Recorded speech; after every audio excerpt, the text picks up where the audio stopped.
षोडशी महेश्वरी शक्ति की सबसे मनोहर श्री विग्रह वाली सिद्ध देवी है। महाविद्याओं में इनका चौथा स्थान है। 16 अक्षरों के मंत्र वाली इन देवी की अंग कांति उदीयमान सूर्यमंडल की आभा की भांति है। इनकी 4 भुजाएं एवं 3 नेत्र है। ये शांत मुद्रा में लेटे हुए सदाशिव पर स्थित कमल के आसन पर आसीन है। इनके चारों हाथों में क्रमशः पाश, अंकुश, धनुष और बाण सुशोभित है। वर देने के लिए सदा सर्वदा तत्पर भगवती का श्री विग्रह सौम्य और हृदय दया से आपूरित है। जो इनका आश्रय ग्रहण कर लेते हैं उनमें और ईश्वर में कोई भेद नहीं रह जाता है। वस्तुतः इनकी महिमा अवर्णनीय है। संसार के समस्त मंत्र तंत्र इनकी आराधना करते हैं। भक्तों को ये प्रसन्न होकर सब कुछ दे देती है। अभीष्ट तो सीमित अर्थवाच्य है। प्रशांत हिरण्य गर्भ ही शिव है और उन्हीं की शक्ति षोडशी है। तंत्र शास्त्रों में षोडशी देवी को पंचवक्त्र अर्थात 5 मुखों वाली बताया गया है। चारों दिशाओं में 4 और एक ऊपर की ओर मुख होने से इन्हें पंचवक्त्रा कहा जाता है। देवी के 5 मुख तत्पुरुष, सद्योजात, वामदेव, अघोर और ईशान शिव के 5 रूपों के प्रतीक है।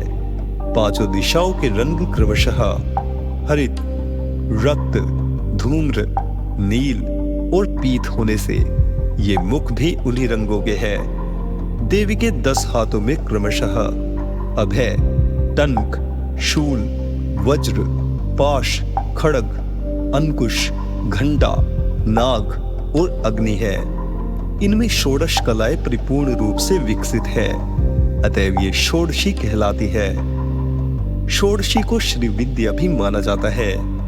इनके ललिता, राजराजेश्वरी, महात्रिपुर सुंदरी, बाला पंचदशी आदि अनेक नाम है। इन्हें आद्य शक्ति माना जाता है। अन्य विद्याएं भोग या मोक्ष में से एक ही देती है। ये अपने उपासक को भक्ति और मुक्ति दोनों प्रदान करती है। इनके स्थूल, सूक्ष्म, पर तथा तुरीय 4 रूप है।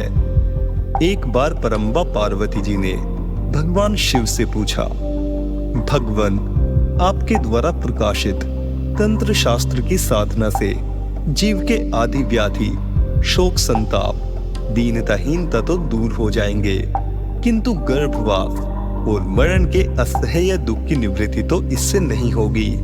कृपा करके इस दुख से निवृत्ति और मोक्ष पद की प्राप्ति का कोई उपाय बताइए। परम कल्याणमयी परंपरा के अनुरोध पर भगवान शंकर ने षोडशी श्री विद्या साधना प्रणाली को प्रकट किया। भगवान शंकराचार्य ने भी श्री विद्या के रूप में इन्हीं षोडशी देवी की उपासना की थी। इसीलिए आज भी सभी शांकर पीठों में भगवती षोडशी, राजराजेश्वरी, त्रिपुर सुंदरी की श्री यंत्र के रूप में आराधना चली आ रही है। भगवान शंकराचार्य ने सौंदर्य लहरी में षोडशी श्री विद्या की स्तुति करते हुए कहा है कि अमृत के समुद्र में एक मणि का द्वीप है जिसमें कल्प वृक्षों की बारी है, नवरत्नों के 9 परकोटे हैं। उस वन में चिंतामणि से निर्मित महल में ब्रह्ममय सिंहासन है जिसमें पंचकृत्य के देवता ब्रह्मा, विष्णु, रुद्र और ईश्वर आसन के पाए हैं और सदाशिव फलक है। सदाशिव के नाभि से निर्गत कमल पर विराजमान भगवती षोडशी त्रिपुर सुंदरी का जो ध्यान करते हैं वे धन्य है। भगवती के प्रभाव से उनके भोग और मोक्ष दोनों सहज ही उपलब्ध हो जाते हैं। भैरव यामल तथा शक्ति लहरी में इनकी उपासना का विस्तृत परिचय मिलता है। दुर्वासा इनके परमाराधक थे। इनकी उपासना श्री चक्र में होती है।